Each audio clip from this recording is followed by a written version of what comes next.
Lloyd Vehicle Consulting. Still not sponsored by Lancaster Insurance. Maybe one day.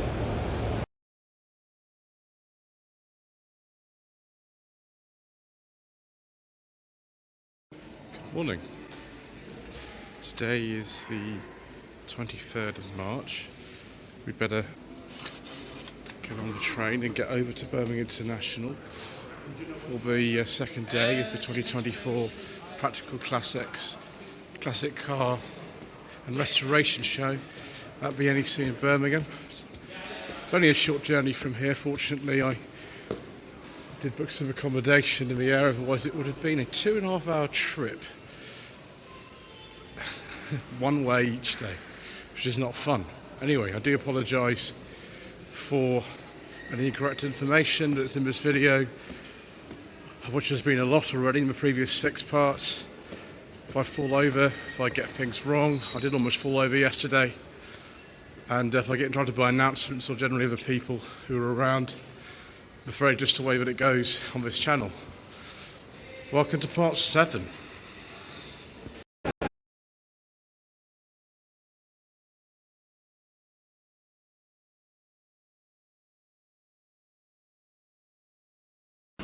Finally arrived at Birmingham International. Gosh, to wait ages for that train. Never mind, we're here. I just had a comment from a viewer on one of the earlier parts of this. It says that the picture quality and focusing of the videos is terrible. Well, it is terrible, but you did click on a video called Slightly Shambolic Shuffles, not Best Practical Classics Restoration Show Walk Around Ever. So I'm afraid that's just what it's like. There's a reason why we put the warning at the beginning of each of these video series. I've just found a whole stand of cars I can't talk about, so you won't see them. Let's have a look at these MGBs instead. On the Wilson Company Classic Car Restoration stand. 1972 MGB GT. Look what this colour is. It doesn't actually say. It's been on quite a competition, this thing. It's interesting that the paintwork's not been restored on this. It's pretty original. Obviously on camera it's hard to tell, but I'll tell you for one thing, it's not been. Then we've got another MGB here. For some reason missing the octagon on the back. This is a similar age to that one. Has it got the fish mouth grille on it? Yes, it's got the fish mouth grille, so that makes it a little bit earlier than one on the right, so it'd be 71, 72. Triumph GT6 Mark II Vincent Hurricane. That sounds interesting. So it's built on a 1970 Triumph GT6 Mark II chassis and running gear. It's actually very easy to take the body off one of those, like a Herald or a Spitfire or a Vitesse, because they are a separate chassis car. They make it look probably a bit more, I don't know, interesting. It's still got the same engine in it. Let's just have a look at this information sheet again and just work out it's still got the same engine in it. Okay, so it's still got the 2 litre straight 6, but it just develops a little bit more power. Interesting. Right, let's go on to some very nice Reliant scimitars. And yes, the connection that you want me to say views, that is banned on this channel. We're not allowed to say. So this one is an earlier one. Let's just give an exact year on here. Yeah, it's a 1971 GT SE5. I've forgotten that the spare goes under the bonnet of this actually. That's a manual. So it's probably got the Essex 3 to V6 in it, that one. It's actually in very nice condition. We've got a GTC. These were a bit later. This will be around 1980, this one. This one's an auto. Forget now exactly when they switched from the Essex V6 to the Cologne V6. It's probably around the same time as the Ford Capri did in 1981.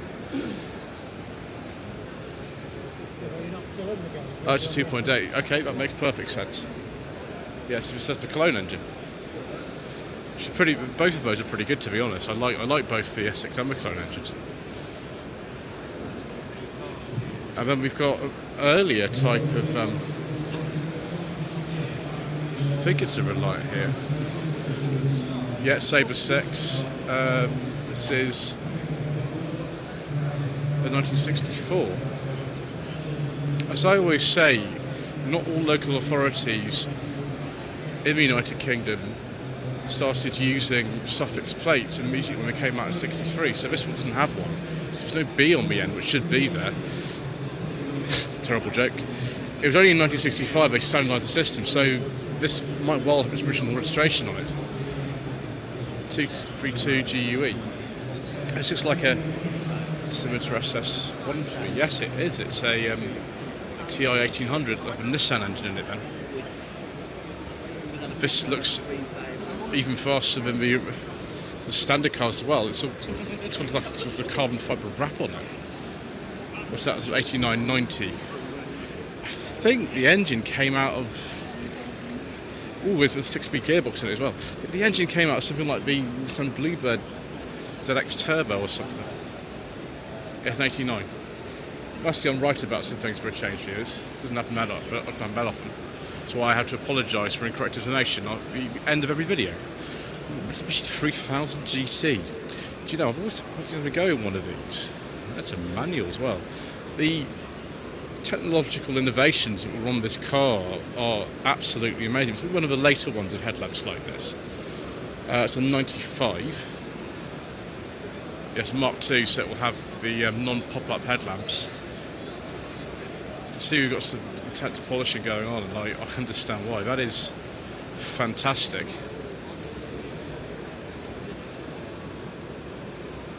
We've got an even later one here on the T, so that's a 99 actually, so it's a very, very late one.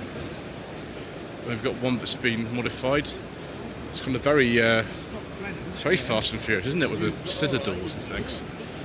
It's a GTO, it'll be a Japanese spec one. Probably another GTO as well here, judging by the plate on the front. 96, 97. Again, one of the later ones without the pop-up headlamps. And I don't think we've got an active aero spoiler on that one either. I think some of them did come with it. That one doesn't. The MR trim. Talking of MR, how about some MR2s? I'm really bad viewers, I shouldn't make jokes like that, it's really bad. Anyway, 2006 MR2, it's a very late one. 2006 was the last year for the MR2. Sometimes gone skiing or snowboarding in that. And we have the second generation, the SW20, these are called. Very late one, 1999.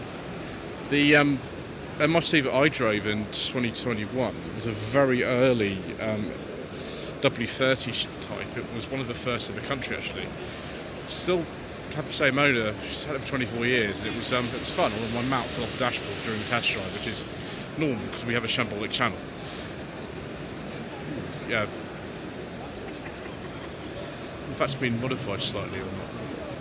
So your tail lights aren't standard, are they? And we've got the original type. It's a facelift Mark 1 MR2.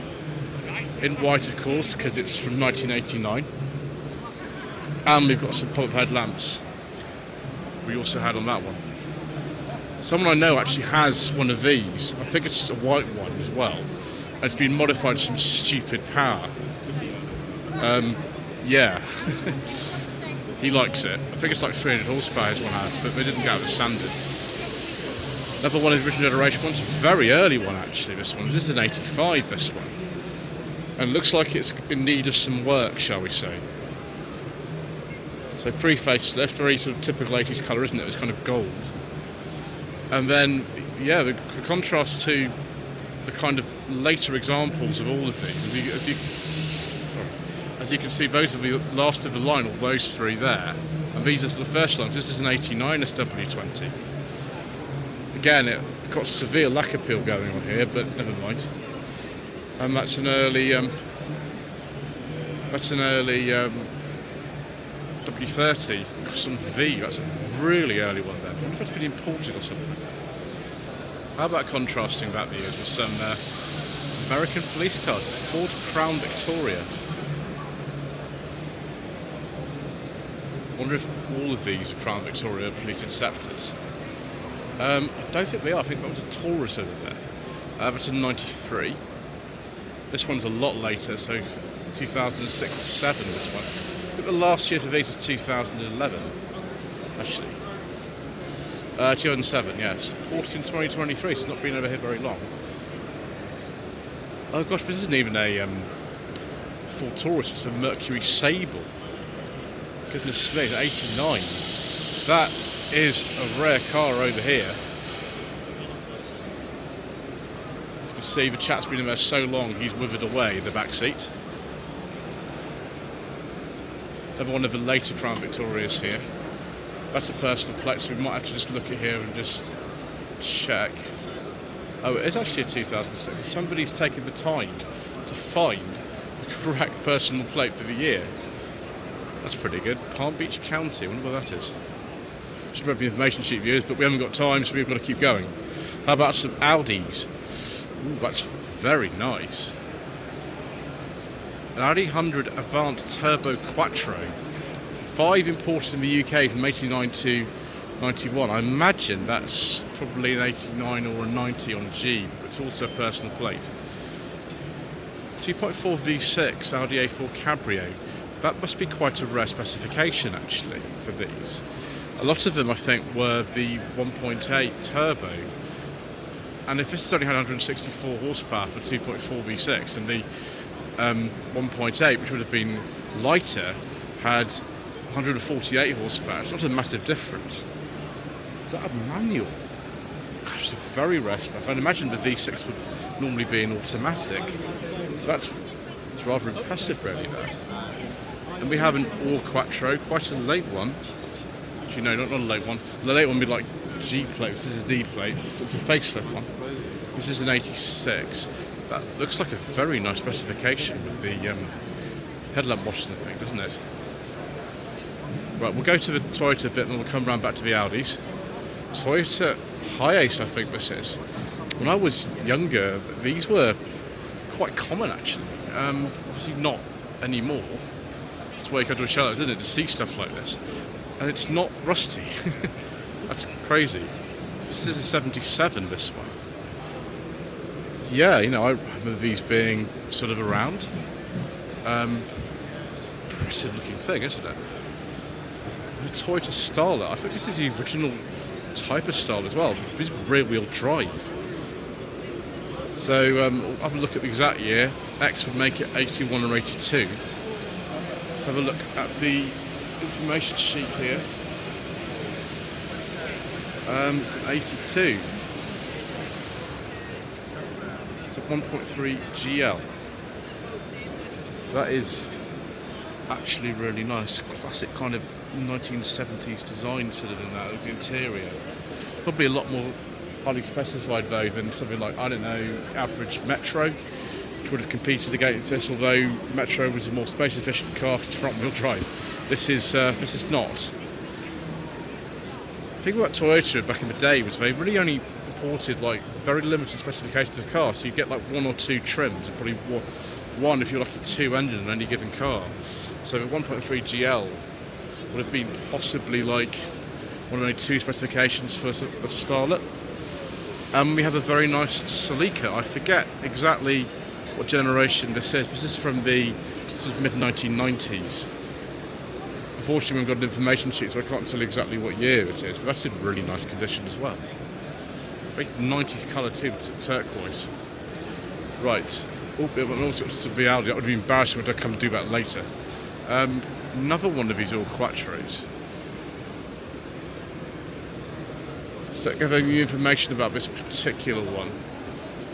That's an 85, so there's 2 red Quattros, 85 and 86, so that's still a facelift. And then, now this is absolutely beautiful. It's an Audi 100 Coupe. They did sell them over here. They weren't very popular because they were very, very, very expensive. You're far more likely to buy like a full Granada Mark 1 Coupe. It's a 73, unrestored. Are you joking? Goodness gracious me. Wow, look at this interior. This one's an automatic. very kind of late 60s, early 70s design. I think these came out about 69 from memory. Such a beautiful car. It's the kind of thing that I would very much like to have myself, actually. I'd be very, very afraid of having that I would damage it or ruin it, because it's so original and so clean. So we've got the B3, I think these are called, Audi Coupe. You can obviously buy a non-quattro version of the coupe that didn't have the sort of wide arches and things on it. This was the one that replaced it. 2.3E. This is a 19. It's really weird. So it was built in 91, registered in 93.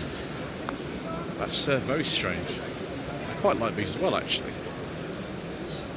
Excellent. We've got a demonstration of a Citroën DS19. This is a 66.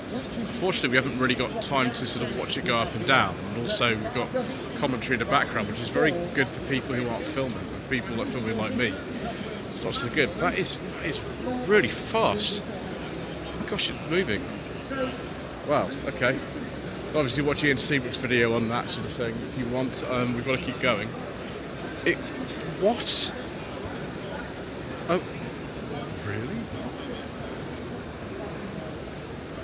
That's really crazy. So it's originally built between 1989 and 91. Engine is very late Citroën CX.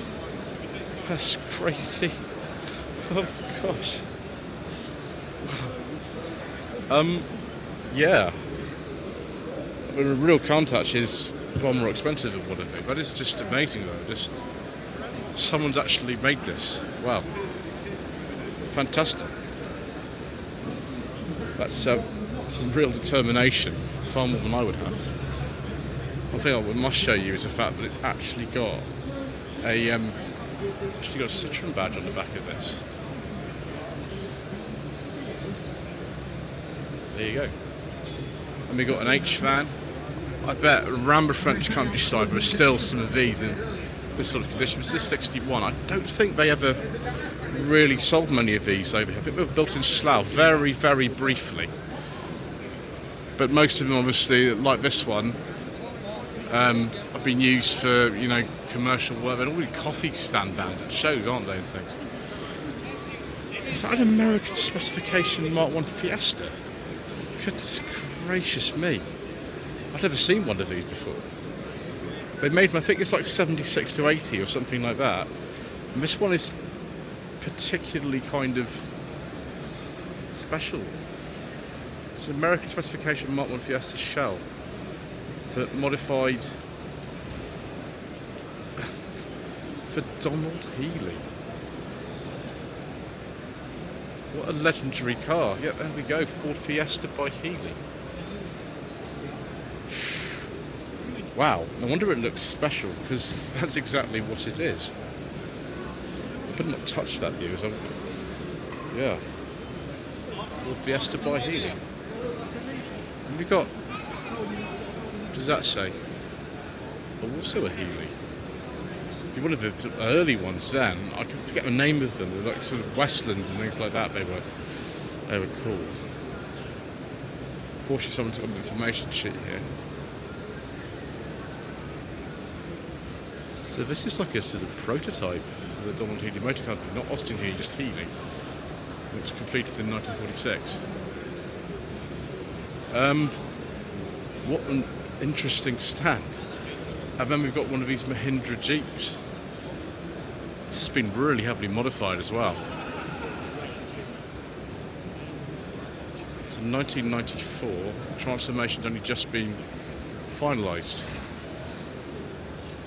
If you go to India, and I have been to India, you do see these around, but they're not that common. Someone's more likely to drive a Suzuki Alto or Maruti Gypsy, something like that. That's pretty good.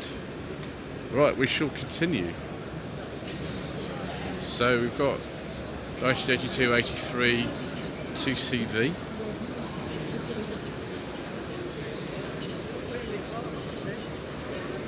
It's just for Special.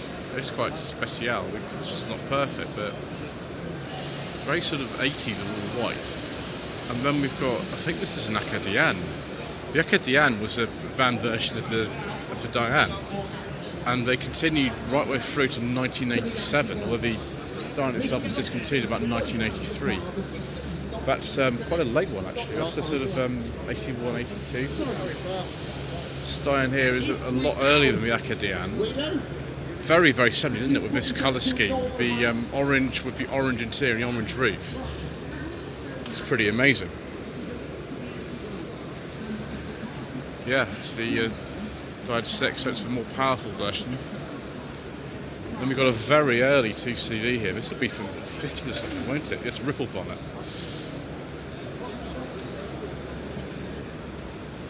Obviously needs some work, and then another orange Diane. I wonder if that was sort of coordinated between the owners of those cars to actually bring two of the same colour along.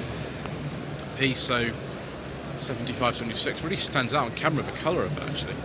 And we've got an undated 2CV shell. Right, we're going to be a bit careful around here, viewers, because I don't know if that... Oh, no, we're going to skip the Kangoo and go straight onto the Renault Sport Spider. These have the same engine in them as the Clio Williams, original Clio Williams. Made in the sort of mid-90s. For the UK market, they fitted the windscreen, but in some other places you could get one without a windscreen. Unlimited production, you can see some sort of Clio bits in there. And crazy design. One thing you're sort of very aware of when you're looking at cars from the early to mid-90s is just how much money some of the manufacturers had of splashing around, just making stuff like this, or the infinite number of like Mazda models that they made, although that sort of crashed a bit later. But don't tend to get manufacturers making things like this today. And then a Renault 5 Gordini, excellent, 79 to 80 registration. I wonder if this is the one that was at Rusterville. I don't know because I wasn't there, but perhaps some of you will tell me. It's 1.4 Cléon Font engine, and just the sort of classic Michel Buet styling, that one. And then we've got something else very French here. Talbot Matra Morena, I think, was the way round it's supposed to be. This one, they had a couple of engines actually. You could get one of these, three seats, of course, just like the Bagheera, but that it replaced. Sorry, Talbot Matra, not Matra Talbot. Always get that wrong. This one doesn't say. Biggest engine was a 2.2. The sort of base engine was the one that you find, I think, in the Talbot Solara, 1.6.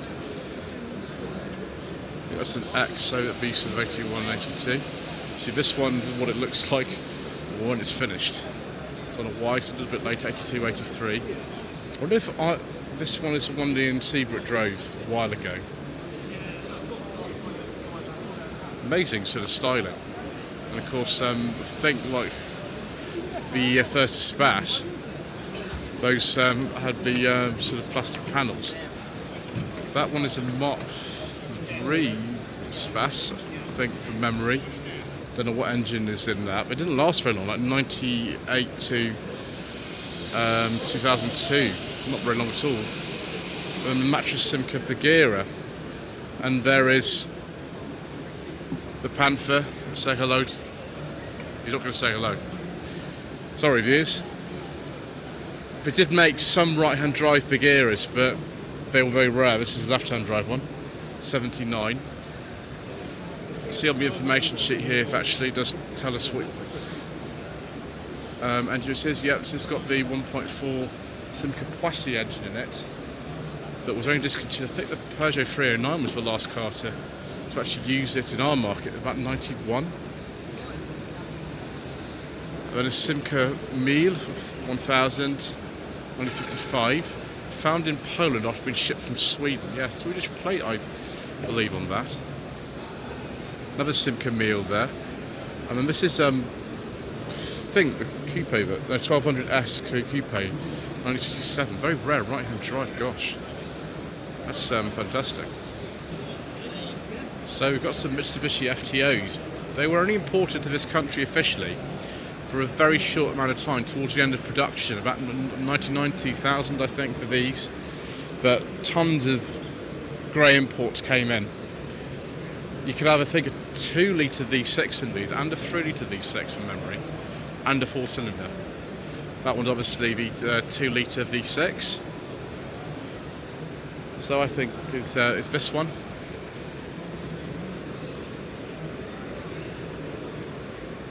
And then, I don't know what that is. That one is extremely heavily modified. Personally, I'm the sort of person who likes to look at the standard ones, so this is good for appropriate number plate R999FTO. It's Rally Art wheels. Just trying to see if that's a miles per hour speedo. She is, yeah. Version R. I wonder if this was an official import. I've always been really intrigued by these. I always wanted to have a go in an FTO. Obviously, it's like everything. It depends if you get offered one. And so far, I've not been. So there we go. Wonderful. Should have filmed this yesterday, really, viewers, but at least I remembered to come back and do it. It's the Aselli Classic and Sports Cars stand. The Aselli Anniversary Collection. So what have we got here? A Aselli Anniversary Collection Mini rebuilt on a heritage body shell, it's a brand new body shell. Stage 4 engine, 1420cc, 5-speed gearbox, LSD, better brakes, better suspension, cosmetic spec as requested by customer. If you want to build it though, it's going to cost you a fair bit of money. So yeah, price on application I think is what they call that. Maybe it's the same for one of these MGBs. See what upgrades you get above standard 1 5-speed gearbox for a start. Yeah, so this is all individual. Aselli cylinder head, I think that's still a B series, but it's got all kinds of interesting bits in there, LED headlamps, etc, etc. And then we've got Aston Martin.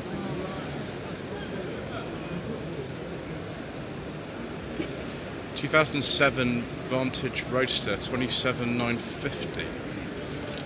It's got a manual gearbox in it, and it's also has a new clutch. Excellent. Oh, funny clappy paddle thing. Yeah, the clutch on that would be an expensive job, I think, but it is nice. And then we've got another MGB. See if this one's for sale. That does look like it's been done to quite a high standard.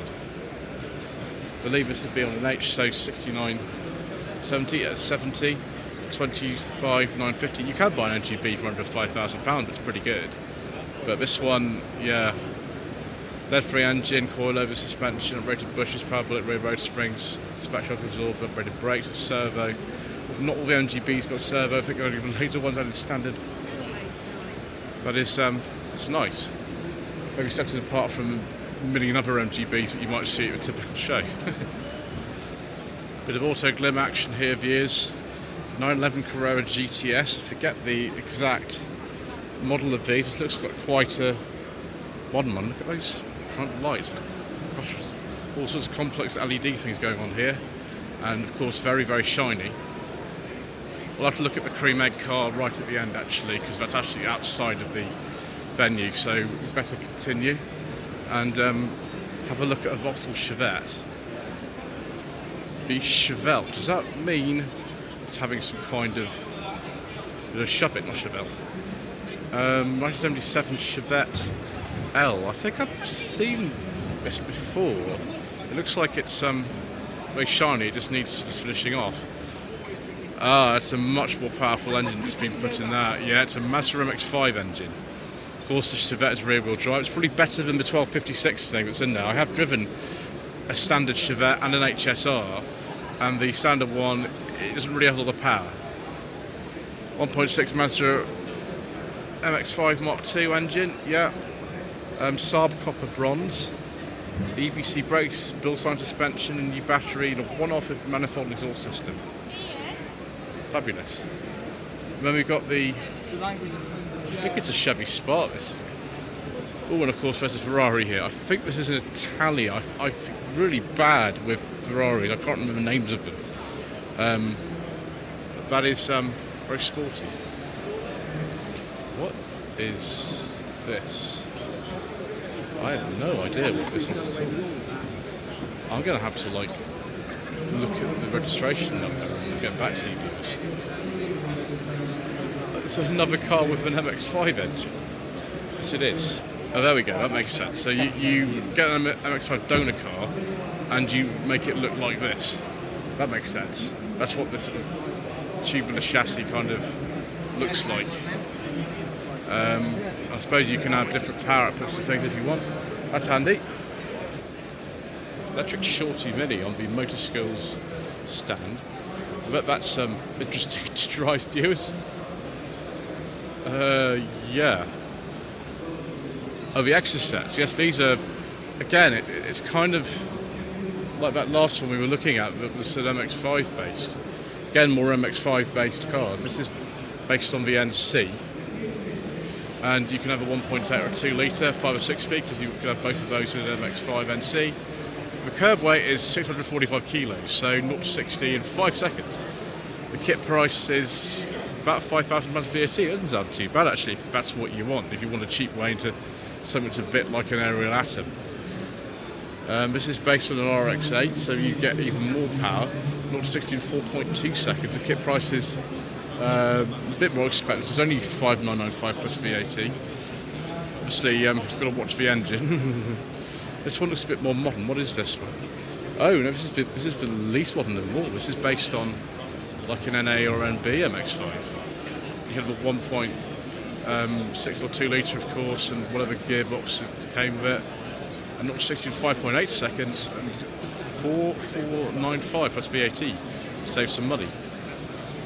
I hope these vintage Land Rovers and vintage Land Rover Tours and petrol ones. Yeah, I guess it depends. This is a Series 3. It's a very late one actually. Series 3 is finished in 85, it's an 84, 85.